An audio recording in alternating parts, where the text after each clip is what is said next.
تو traditional school والے ہیں وہ پھر اس کو 1972 کو استعمال کرتے ہیں اپنی توجیہ کے لیے یا اس کو ایکسپلین کرنے کے لیے کہ ہم پرہیزگاروں کو تو بچا لیں گے اور نافرمانوں کو جو ہے وہ ڈال دیں گے. تو یہ ظاہر ہے اس کو وہ یوز کرتے ہیں کہ دیکھو جائیں گے تو سب لیکن پرہیزگاروں کو بچا لیں. تو یہ تو ہماری تشریح کے خلاف جا رہی ہے. ہاں وہ اس لیے جا رہی ہے کہ سما کا ورڈ آپ اس مفہوم میں لے رہے ہیں کہ اس کے بعد جائیں گے تو سب لیکن اس کے بعد اہل ایمان کو بچا لیں گے. تو میں نے بھی وہی ایک سوال کے جواب میں ایکسپلین کیا کہ سما is not always use in the meaning of after that, it is use in the meaning of more over also. جیسے میں کہوں نا مزید برآں, یعنی یہ کہا جا رہا ہے کہ یہ جو اہل جہنم ہے یہ جو ڈال دیے جائیں گے جو کفار ہیں, تو یہ مت سمجھو کہ باقی لوگوں کا کوئی آزمائش ہوگی, مزید برآں جو اہل ایمان ہے ان کو ہٹا لیا وہاں, وہ دور تک اس کا آہٹ بھی نہیں سنیں گے. کیونکہ یہاں جو بات بیان کر رہا ہے سما ایگزیکٹلی وہی بات دوسری جگہ پہ اولئک عنہا مبعدون بیان کر رہا ہے کہ دل be kept far away from it. ورنہ اگر انہوں نے گزرنا ہوتا تو پھر قرآن کے اس بیان کا کیا مطلب ہے, کیونکہ وہ کہ جہنم کی وہ آہٹ بھی نہیں سنیں گے, کیونکہ جو اوپر سے گزرے گا وہ تو آہٹ سنے گا لازماً. بہت شکریہ سر. ٹھیک ہے جی, تھینک یو, بہت شکریہ. سوری تھوڑی سی ریپیٹیشن ہوگی سوال میں. اوکے. اگلا سوال ہے عمری صاحب کا. عمری پلیز اپنا سوال کیجیے. Thank you so much for that, brother. I have two questions. The first one is basically due to a language barrier on my behalf. I'm struggling to understand when you say Farai scholars, the word Farai scholars, I just don't know what you mean by that, Farai. And I have another question that is unrelated to the topic. So if I can ask it, and then you can answer it at any point if you have time. Yeah. Recently, okay. Let's do it one by one.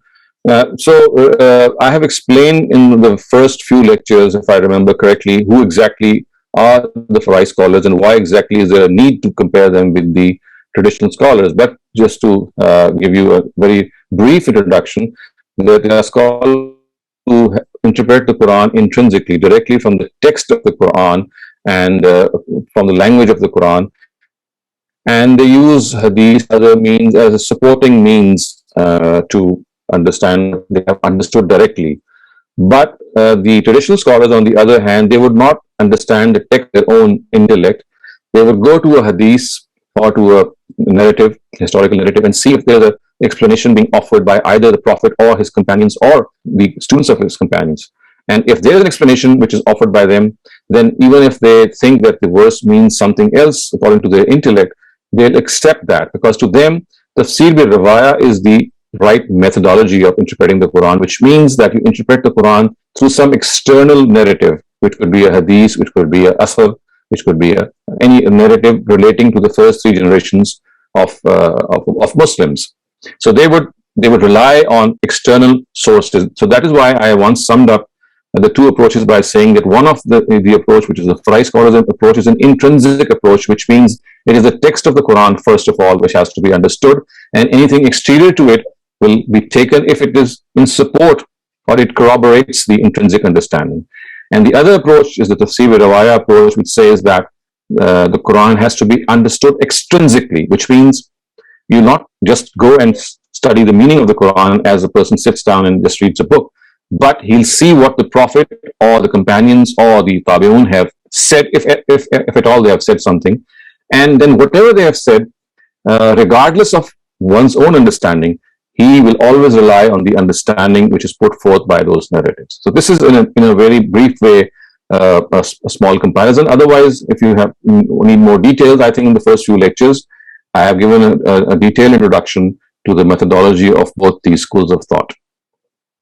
Excellent. So that's great. Thank you. I'll take a look at those videos. One of the reasons I haven't been on quite a few sessions is recently my sister passed away, my eldest sister. So I just wanted to ask a basic question that, a lot of families are saying after the 40 days of burial, it's a hatam, and some say no. And I've read both for it and against it. So I just wanted to ask you of your opinion. What is the logic behind the 40 days, if it is true or not true? Thank you, brother. So it is absolutely not true. It's just baseless. We don't have any proof of 40 days being a milestone or something in which you have to sit together and read the Quran to pass on the reward of the read Quran. This is something of a very later introduction. People have introduced this as a practice much later. So people died in the time of the Prophet. His own wife, 2 of his wives passed away in his own presence. There was no such practice at that time. A lot of Sahaba passed away. They were martyred in the battles of Badr, Uhud, etc. But none of this ever happened. So this is a much later introduction, and the Quran actually explicitly tells us that the reward that the deceased person is going to get is what he himself or herself did when he or she was alive in this world. We just cannot transfer the reward that we do something good, maybe read the Quran or do some other pious deed, and then pray to God that the reward of this deed should be passed on to the deceased person. This is something which is against the Quran. But as I said, there is a very large chunk of our Muslim Ummah which believes in this practice, and they do it without questioning it. Right. Okay. And just to further elaborate, do you know what data points do they use to support their view of the 40 days? Like what evidences do they have on their side? To be honest, I haven't found any concrete evidence from them. And we do seem to find out that there are certain Hindu practices which were Muslims and Hindus lived together in the subcontinent for many, many years, centuries. So there are certain practices which they did and which infiltrated amongst Muslims. I haven't seen any authentic narrative which tells us regarding these 40 days. There's nothing from the Prophet. So I do assume, although I cannot say with certainty, that it was something of that was practiced in other religions, and it got into our own religion and our own culture.